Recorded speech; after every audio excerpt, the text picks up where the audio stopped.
Assalamualaikum, students and friends. This is an enrichment of a past upload on mode of heat transfer called radiation. Specifically, it focuses on the effect of surface area of a radiating body on the rate of thermal energy being transferred. So stick around, watch and learn.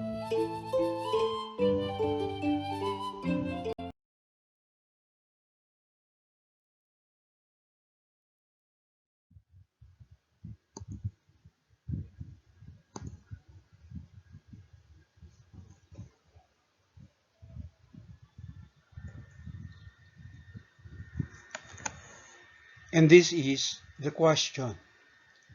1/2 of a kilogram of liquid water at 273 Kelvin is placed outside on a day when the temperature is 261 Kelvin. Assume that the heat energy is lost from the water only by means of radiation and that the emissivity of the radiating surface is 0.60. How long does it take for the water to freeze into ice at 0 degrees Celsius when the surface area from which the radiation occurs is, letter A, 0.035 meters squared, as it could be in a cup, and letter B, 1.5 meters squared, as it could be if the water were spilled out to form a thin sheet.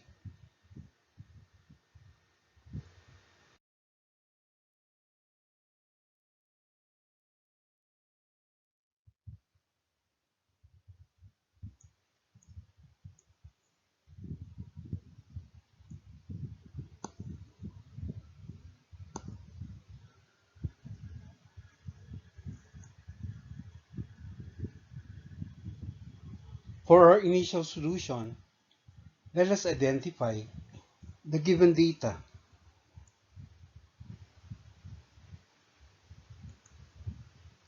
We have the mass of the water equal to 0.50 kilograms and the temperature of water, T sub 1, equal to 273 Kelvin, and then the temperature of air outside, T sub 2, equal to 261 Kelvin. And we are also assuming that the emissivity of the radiating surface is 0.60. And then the surface area of the water when, for example, placed in a cup. All right, the surface area A sub 1 equal to 0.035 meters squared. And when the water is spilled out to form a thin sheet, the surface area A sub 2 is 1.5 meter squared.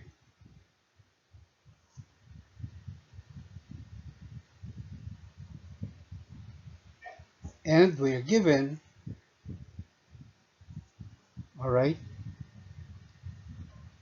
our target variable is the freezing time, T sub 1, which is the time it takes for half kilogram of liquid water at 0 degrees Celsius or 273 Kelvin to freeze if the surface area of water is A sub 1 equal to 0.035 meters squared, as it could be in a cup. And the other freezing time, T sub 2. All right? T sub 2 is the time for the liquid water to freeze if the surface area is much larger, or A2, that is 1.5 meters squared, alright, this is the case when the water is spilled out to form a thin sheet on, say for example, the concrete pavement.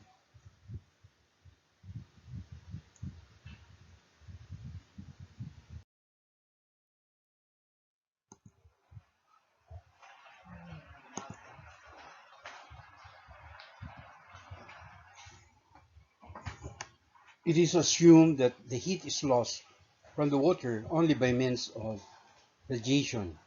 So we consider Stefan-Boltzmann's law of radiation expressed in this equation. Q divided by T, or the rate of radiation, is just equal to emissivity times Boltzmann's constant sigma times the area or surface area of the radiating body multiplied by quantity T sub 1 to the fourth minus T sub 2 to the fourth.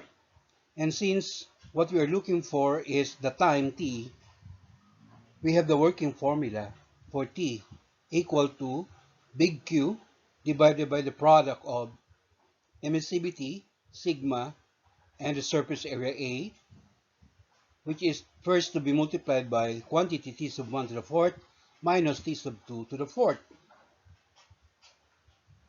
Alright? We can find the amount of energy Q by just multiplying the mass of the water and the value for the constant L sub F, also known as the heat of fusion of ice. So substituting, we have 0.50 kilogram times 33.5 raised to the fourth power joules per kilogram. Alright? And that will give us the value or the amount of heat big Q equal to 1.7 times 10 to the fifth power joules. Take note that during the process of freezing, the temperature of water-ice mixture remains constant at 0 degrees Celsius or 273 Kelvin. And this computed amount of energy Q is transferred from the liquid water to the surrounding air via electromagnetic radiation known as infrared radiation. And to calculate for time T sub 1, we will first get the product of emissivity, sigma, and A sub 1. That is 0.60 multiplied by the constant, Boltzmann's constant, 5.67 times 10 to the negative 8 joules per second meter squared Kelvin to the fourth, and the surface area A sub 1, 0.035 meters squared. Doing our math, this product is equal to 1.2 raised to the negative 9. We also get the quantity T sub 1 to the fourth minus T sub 2 to the fourth, or 273 Kelvin raised to the fourth power minus 261 Kelvin raised to the fourth power. Alright? So with the help of your calculator, we will get 5.55 times 10 to the ninth power minus 4.64 times 10 to the ninth power, or that difference in the fourth power of T sub 1 and T sub 2 is equal to 9.1 raised to the 8th power. So we can now proceed in getting the value of T sub 1. Alright? So that simply is equal to big Q, 1.7 times 10 to the fifth power joules divided by 1.2 times 10 to the negative 9 joules per second Kelvin to the fourth, which is first multiplied to or by 9.1 times 10 to the 8th power Kelvin to the fourth. And simplifying this further, we have 1.7 times 10 to the fifth joules to be divided by 1.1 joules per second. Alright? And we will get the amount of time T sub 1 equal to 1.5 times 10 to the fifth power seconds, which when converted to hours, that is equal to 42 hours in two significant figures.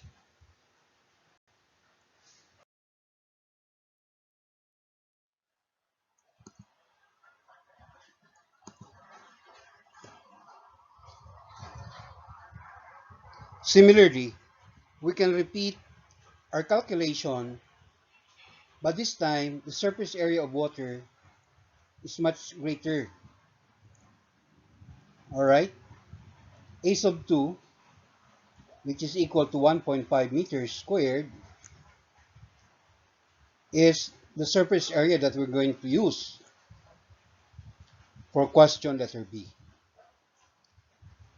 So, before we get the time T sub 2, alright, we will get the product emissivity times sigma times A sub 2. That is 0.60 times 5.67 times 10 to the negative 8 joules per second meter squared Kelvin to the fourth to be multiplied by the area A sub 2, 1.5 meters squared. So, with the help of your calculator, of course, we will get the product that is equal to 5.1 raised to the negative 8. Likewise, the quantity T sub 1 to the fourth minus T sub 2 to the fourth, alright, we will get the same answer as what we did in letter A. That is, the difference in the fourth power of T sub 1 and T sub 2 is also 9.1 times 10 to the 8. So, moving on to our calculation for T sub 2, alright, we now divide the amount of heat that is being released by water, big Q, 1.7 times 10 to the fifth joules, to be divided by the product of 5.1 raised to the negative 8 joules per second Kelvin to the fourth and 9.1 times 10 to the 8th power Kelvin to the fourth. Alright, so this reduces to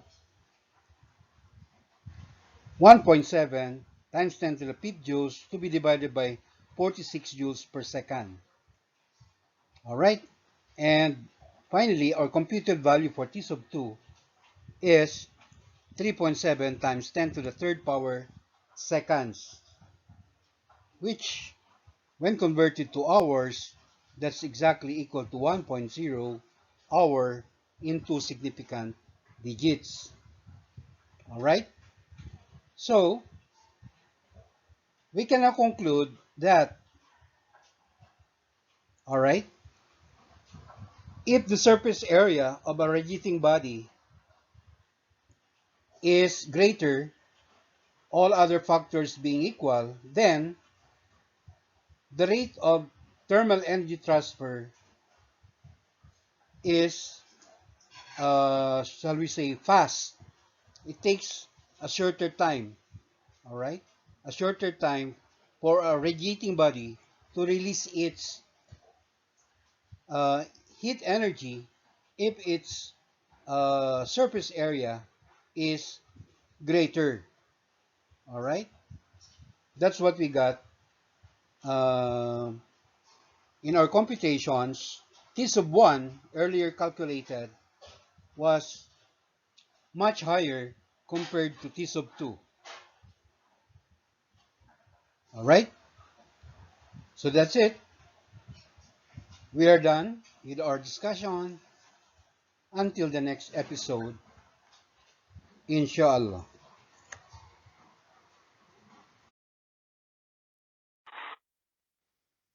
Thank you very much for watching.